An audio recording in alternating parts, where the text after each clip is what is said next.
The story of the God of Small Things started out when Esther returned to Yemen at age 31.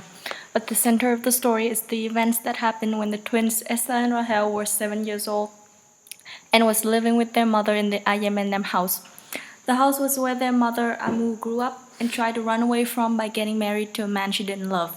She ended up moving back to her parent house, now with 2 children in tow. For her, life has been lived. She has had one chance. She made a mistake. She married the wrong man.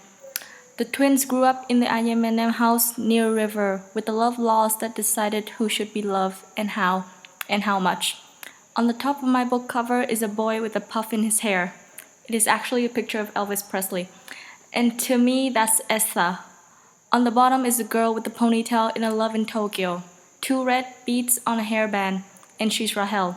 The reason why I decided to put the 7-year-old twin on the cover is because to me, they are the gods of small things. Throughout the book, the twins grew up around people who has been wounded and broken by the rules of society. And therefore, they only talk about the small things. The big things, the things that matter, went by like whispers. They are there, but the adults either did not notice or refused to notice them. Esther and Rahel, however, were just children. They were still oblivious to the cruelty of the world they live in. So they went about their daily lives with their childish games, like reading backwards or spelling things in their own ways. They would take what the adults told them and repeat those in their own ways many times again and again throughout the course of the story. Seemingly like a meaningless game, but it actually held more meanings than anyone can perceive. The twins could see what the adults choose to ignore. They could see the big things, and they saw no reason not to say them out loud. So they did, in a way the adults did not understand or refused to. They repeated this thing constantly, just like children fascinated with their toys and would not let them go.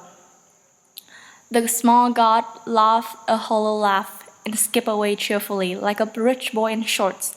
He whistled, kicked stones. The source of his brittle elations was the relative smallness of his misfortune. He climbed into people's eye and became an exasperating expression.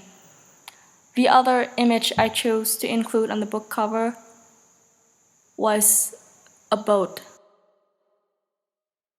Because the boat that Esther sat on and Rahel found was both their ticket to their little wonderland, away from all the adults and their adults' problems.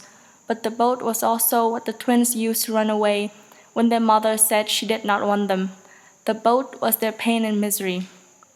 But because it was only the personal despair of 2 7-year-olds, it was nothing compared to this despair of the destroyed people in India, of the river.